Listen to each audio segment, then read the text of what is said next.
It's Tuesday, October 15th. I'm Paul Joseph Watson. This is Infowars Nightly News. Tonight, the U.S. Senate says the right to keep and bear arms, the Second Amendment, is now debatable. The EBT card shutdown showcases the dangers of dependency on the government. Then, is the Obamacare website crashing to keep the true cost of socialized health care hidden? And is MSNBC editing footage of the veterans protesting in D.C. to distort their motives? All this and more on the Infowars Nightly News.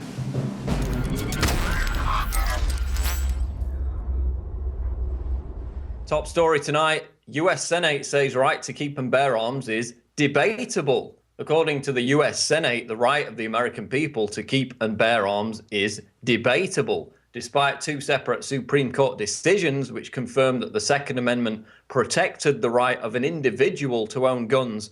The Senate.gov website contains an explanation that suggests otherwise. In a bizarre clarification of the Second Amendment, the Senate website reads, quote, whether this provision protects the individual's right to own firearms or whether it deals only with the collective right of the people to arm and maintain a militia has long been debated. That's the quote. So the very body concerned with upholding and protecting Americans' rights under the mandate of the Constitution, the U.S. Senate, refuses to fully acknowledge the fundamental right to keep and bear arms under the Second Amendment. And that's merely scratching the surface.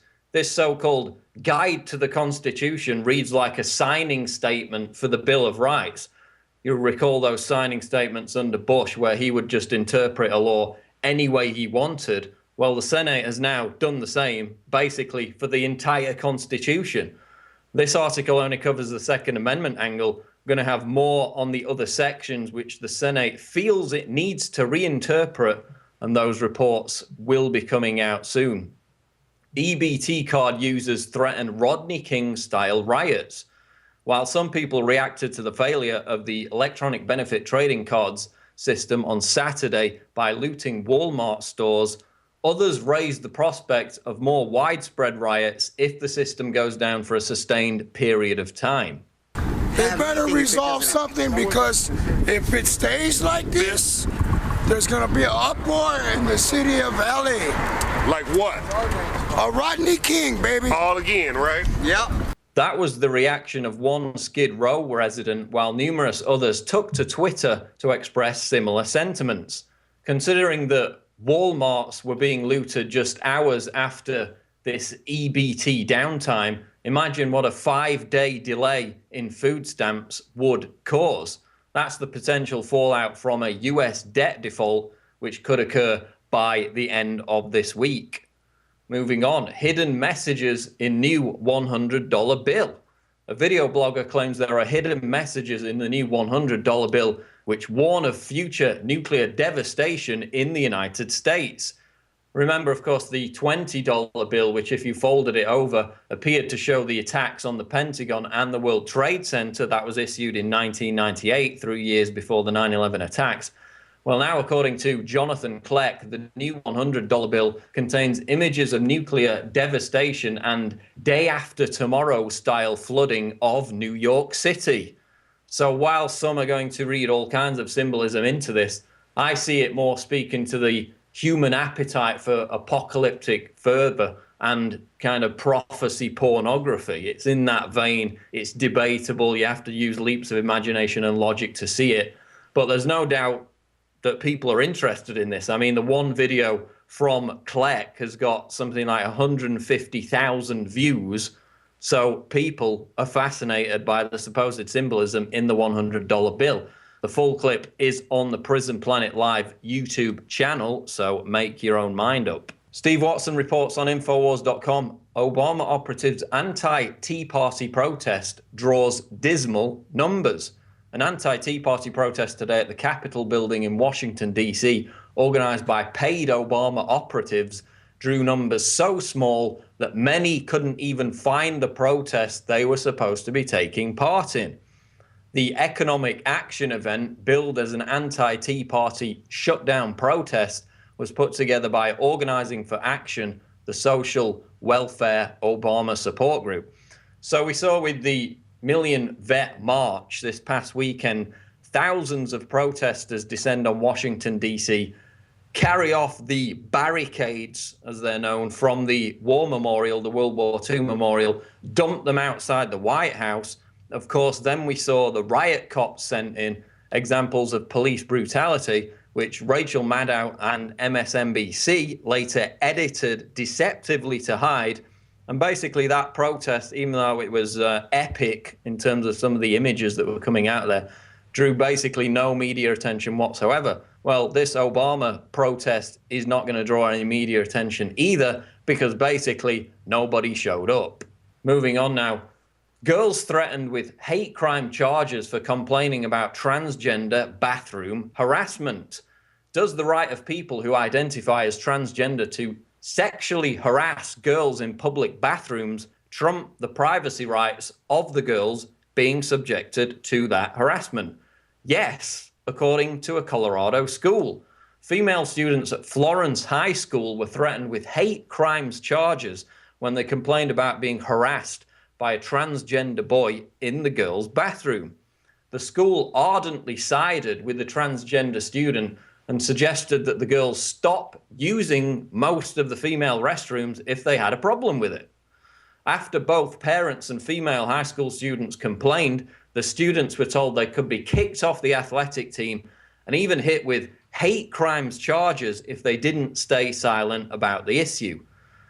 And again, this is another example of how political correctness in the name of protecting the rights of a minority, in this case, the supposed right of a transgender student to harass girls in public bathrooms, serves only to violate the rights of the vast majority. Finally now, this is out of Forbes. Obamacare's website is crashing because it doesn't want you to know how costly its plans are. A growing consensus of IT experts outside and inside the government have figured out a principal reason why the website for Obamacare's federally sponsored insurance exchange is crashing.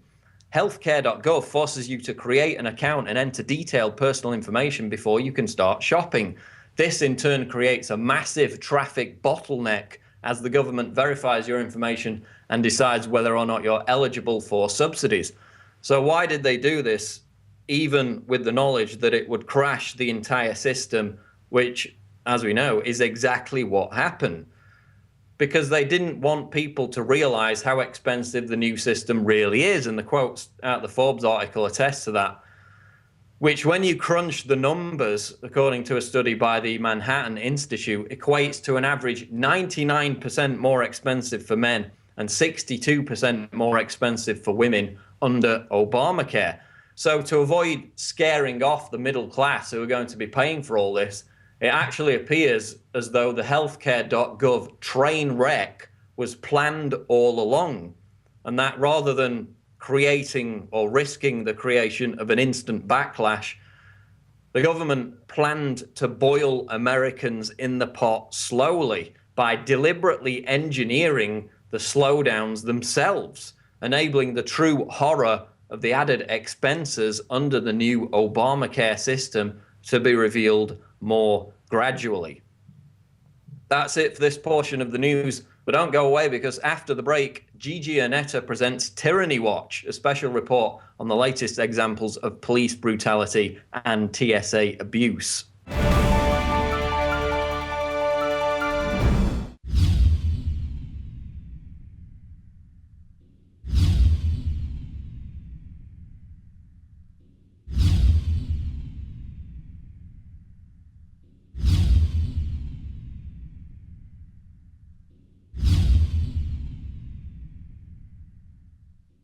Many anthropologists and archaeologists believe that before man even discovered the power to harness and use fire, we were involved in agrarian activities.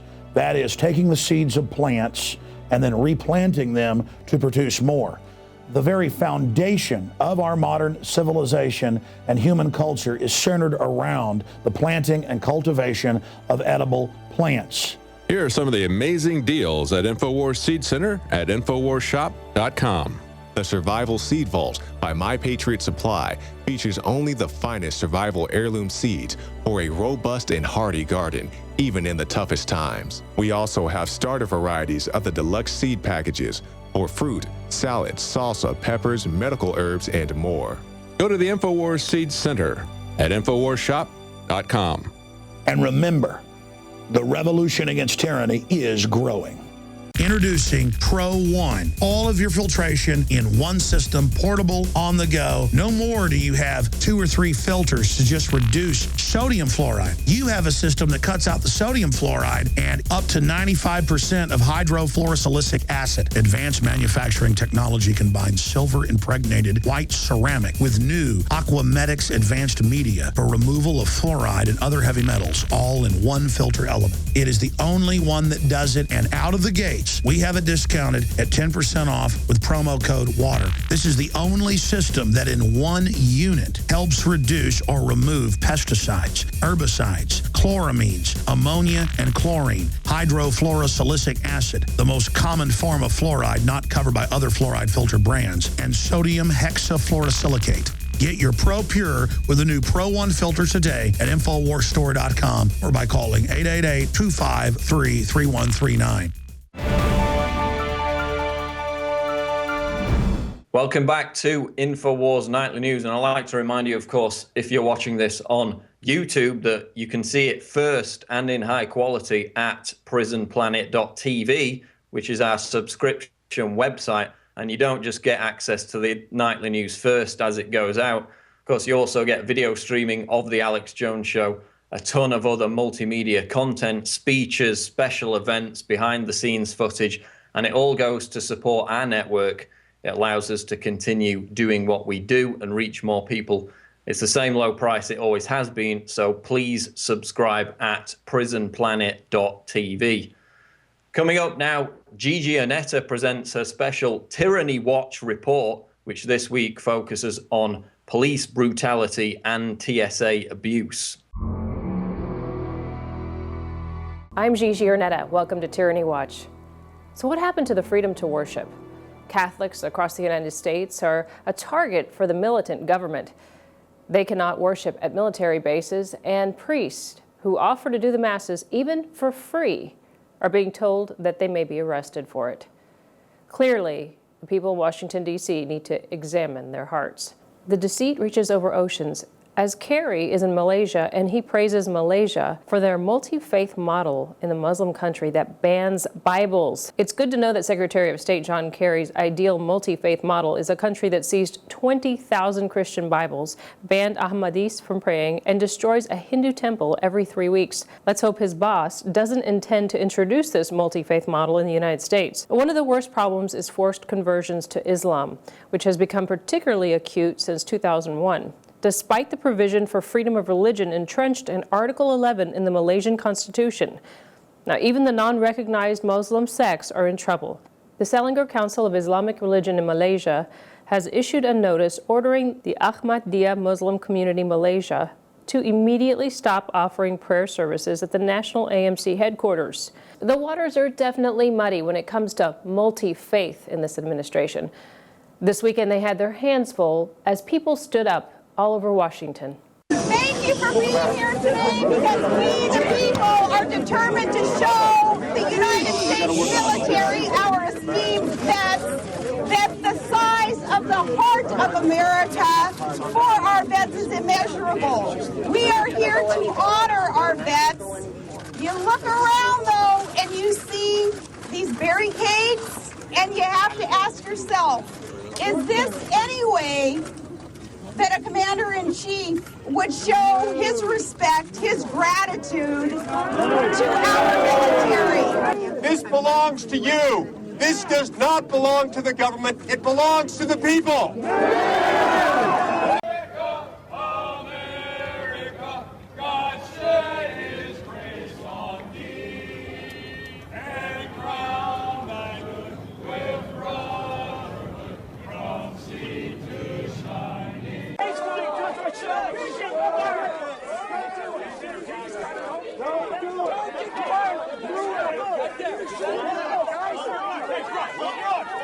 There always has to be a bully cop or a bully government official.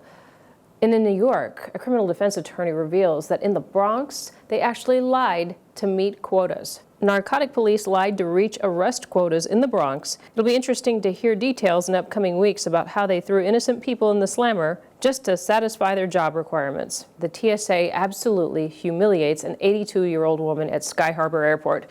This revelation is in a recent report only available because of the Freedom of Information Act. An 82-year-old woman in a wheelchair in the screening line at Phoenix Sky Harbor Airport goes all the way through until the metal detector beeps over her chest. The woman tells TSA that she has a breast prosthesis because she had a mastectomy. The TSA agents take the woman to a room and order her to take off her blouse, then her bra, and then her prosthesis, which they examine. The elderly woman strips to her waist with nothing to hide her scars. Welcome to the USA. Stop the tyranny. Sign up for PrisonPlanet.tv today and give your username and password to up to 10 people. And don't lose hope. Remember Psalm 118:8 says that it's better to take refuge in the Lord than to trust humans. I'm Gigi Arnetta with Tyranny Watch for the Infowars Nightly News.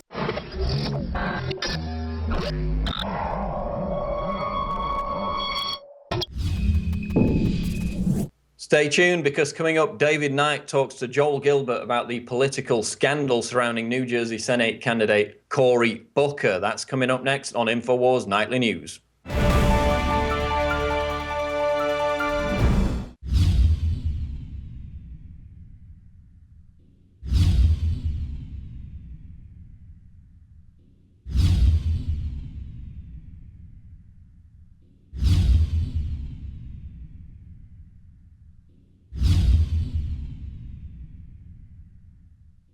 Alex Jones here to warn you about some of the most important health information you may ever hear. I'm talking about radiation, radioactive fallout, radioactive particles contaminating the Northern Hemisphere. Conservatively, since the 1940s, the Northern Hemisphere of our planet has more than doubled its background radiation. In fact, that was before Fukushima exploded. Now the levels are going up and up and up. Fish are contaminated in the Pacific, and the FDA, the EPA, and others, they're not worried about it. They've been raising the levels of what they claim is safe radioactive particles. So after more than 2 years of research into how to protect my family, looking at all the literature, talking to the experts, across the board they agreed iodine is key, but of the family of iodine, nascent, natural, non-GMO, non-factory iodine that comes from the earth is absolutely paramount for your thyroid and other functions in the body. The literature, the research, it's there. It's not my opinion.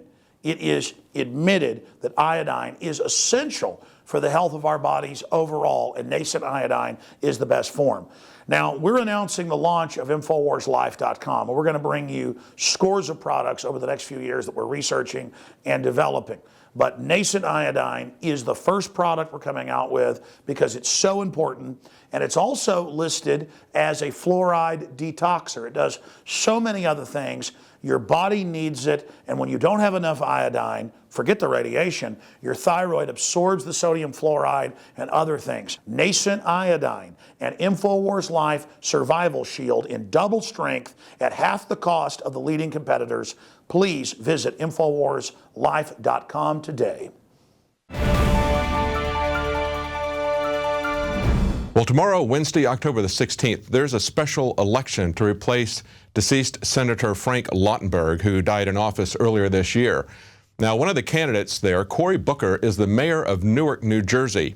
And although he was in the city council for 4 years and 7 years as Newark mayor, we just learned from Joel Gilbert and Charles Johnson that a lot of people have a question as to whether or not he even lives in Newark. Welcome, Joel Gilbert. Tell us about this viral story. What made you think that he didn't live in Newark? Well, we had multiple reports. Charles Johnson, who's an independent investigative journalist here in Los Angeles, and I had been monitoring the election between Cory Booker and Steve Lonigan, and we'd had multiple emails and reports from residents of Newark that Cory Booker was never there. He was never in town.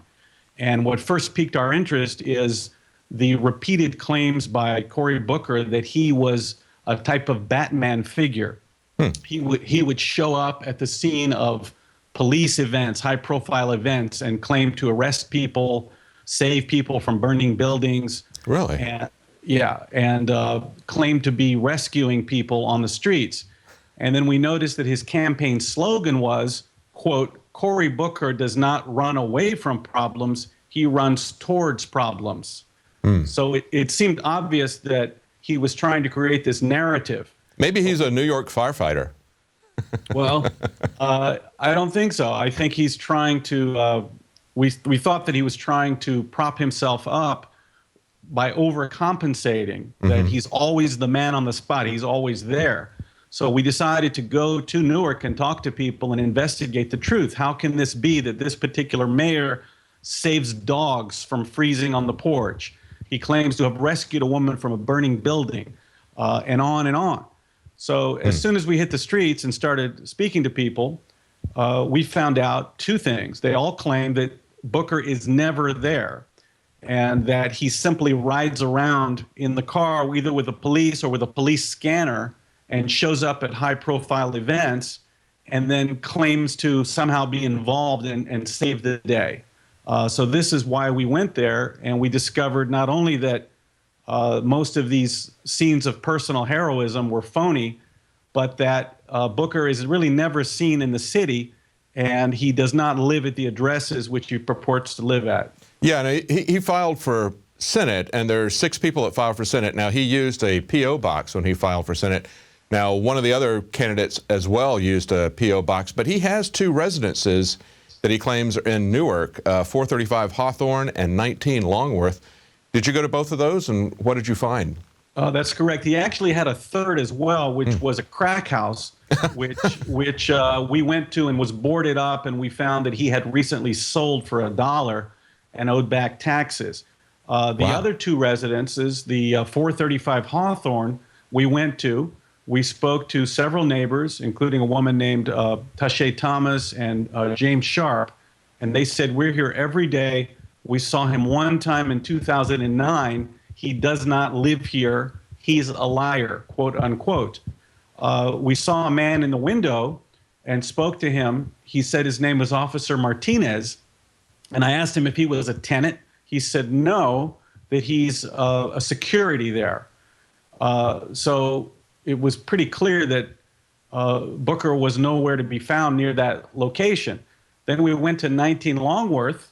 There's a police car in the driveway. A policeman answers, and as shown on the video that I produced and put out on YouTube and in the Daily Caller, the policeman says that Booker doesn't live there. He hasn't seen him. He doesn't know when he'll be there.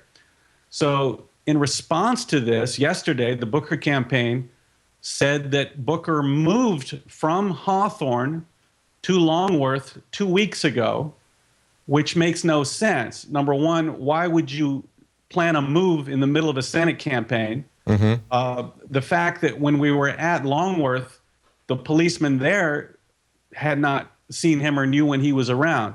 So I think it's a shell game. He has multiple, he claims multiple residences and keeps 24-hour security at these multiple residences so that the neighbors won't suspect that he's never there. They just think, well, he must be, at the other house. So many questions arise. Why does he have 24-hour security at 2 separate locations? Right. Now, one of these people that you talked to said that they were a census taker, and that when they went to get information at one of those addresses, that they were told that it was a police station. Which address was that? At 435 Hawthorne, one of the census workers, Cassandra Dock, said she went and knocked there and was told by the police that it was a police station. Now, the officer we spoke to there, Martinez, said that that Booker did live there. It was his house. But then Booker said the next day that he had moved. So you have to wonder, why was this officer hanging out there, 24-hour security, if he really had moved? So we find all of Booker's explanations to be disingenuous, and most residents believe that Booker lives in New York City, and he's simply using the Newarkans, the residents of Newark, to further and launch his political career. He's typically in Texas or in Hollywood, raising money, making high-profile friends, and is rarely seen in the city. That's right. He has a lot of connections to Hollywood. As a matter of fact, one of the neighbors in that video said, "We call him Hollywood."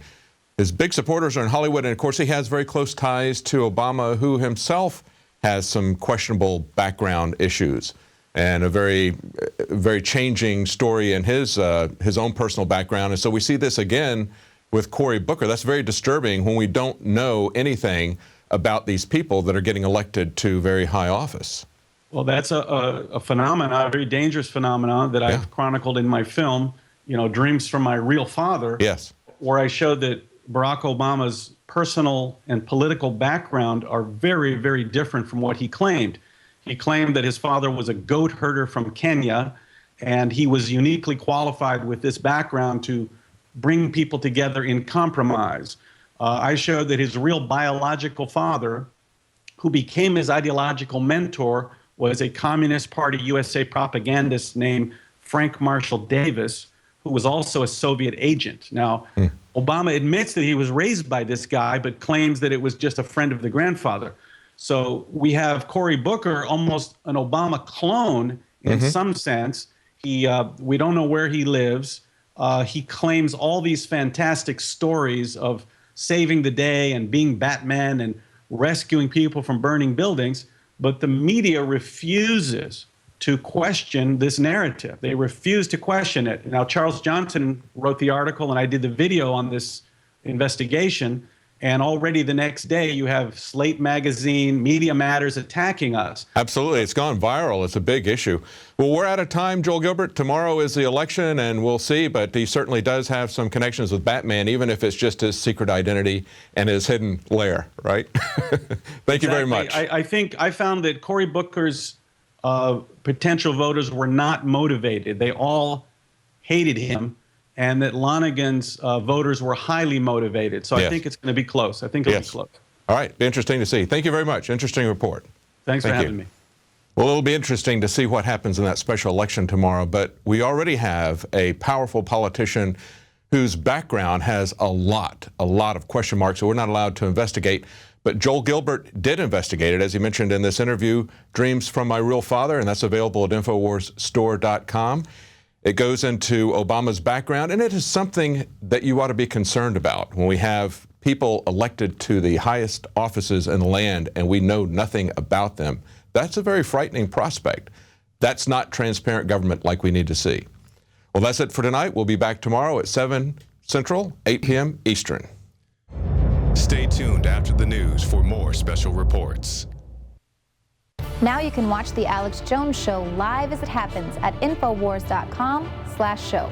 You'll find links to all of our content there and a free 15-day trial for Prison Planet TV. More than 60 movies and documentaries all in one place at Infowars.com/show.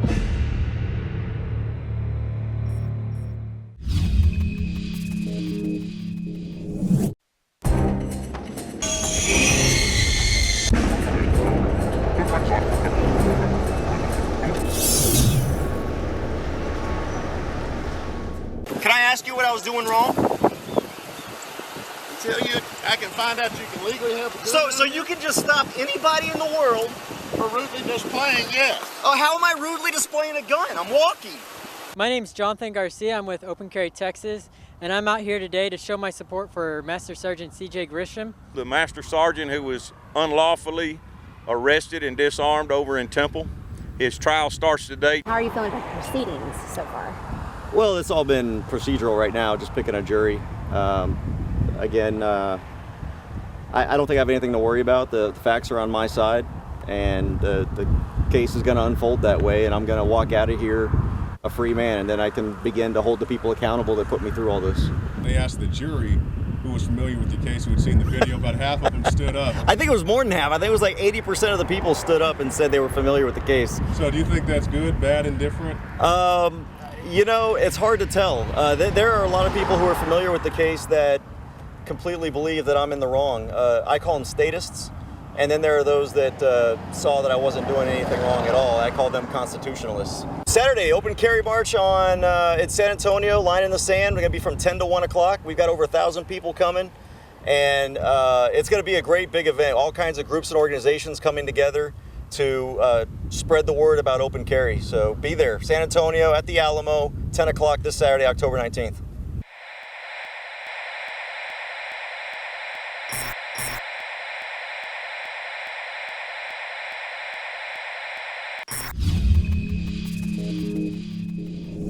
Name's Dave Matheny. I'm the owner, Silencer Shop. For the people who don't know, what is a silencer or suppressor? A suppressor is just like the muffler on your car. In fact, the first car mufflers were actually firearm silencers that had been attached to cars to make them quieter. Now, the technology in car mufflers has moved on, partially because they're not so heavily regulated. But essentially, all it is taking the expanding gases that create the blast out of the end of the muzzle and allowing them to expand in expansion chambers and essentially lessen the sound. The silencers they're not silent, right? In fact, in a lot of cases, what you're really shooting for is hearing safe. And I've read a lot, like on that Wall Street Journal article, there were people who would comment, that's horrible to have a silencer because I want to hear you coming if you're shooting at me. And that what they don't realize, even in that article, it mentioned like on an AR-15 with a top-of-the-line suppressor, you're quieting the gun down to the level of a jackhammer. Now these are your typical AR-15 suppressors, 5.56 millimeter on this left-hand side or your right-hand side of the case. These are all going to be quick attach, so they'll just quick attach onto an AR-15. Do you think all this new regulation is necessary? Oh, not at all. Basically, what you're talking about with suppressors in general, it probably is the most highly regulated item in the firearms market already. And when you consider that it's really nothing more than a safety device, it's the regulation that's already there could be considered to be kind of ridiculous. This is a .338 Lapua. It's a Desert Tactical. This gun is so loud without a silencer that it literally goes off the top level of our sound meter, which maxes out around 175, 180 decibels. With that suppressor, it's hearing safe and quieter than a 22. Quieter than a 22? Quieter than a 22, by a lot.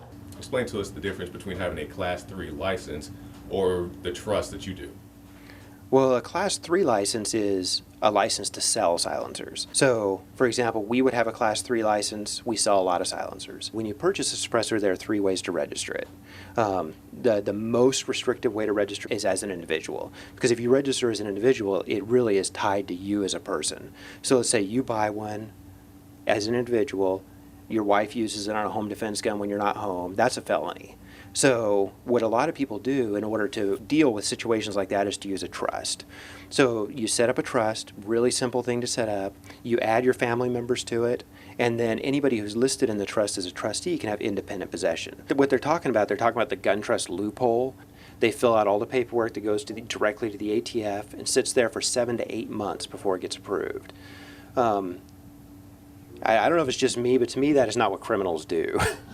Is the Second Amendment absolute? I believe so, yeah. I think there are good reasons to have that in place. So what would you say to the people, they see these shootings and they say, this has got to stop. We see so many shootings and the children and all these things. Well, why would we not want more gun regulations? Everybody agrees these are tragedies, but even putting aside that they're blown out of proportion to a lot of extent, increasing the level of gun legislation is going to make no difference to this. You look at the recent shooting that just happened, last week or the week before, that was done with a pump shotgun. And it's funny because a couple months before that, Joe Biden was standing there saying everybody should own one. As I told my wife, I said, Jill, if there's ever a problem, just walk out on the balcony here or walk out that double-barrel shotgun and fired 2 blasts outside the house. What they're trying to do really is ban firearms in general. Whatever tragedy happens to happen, they're going to use it for political purposes.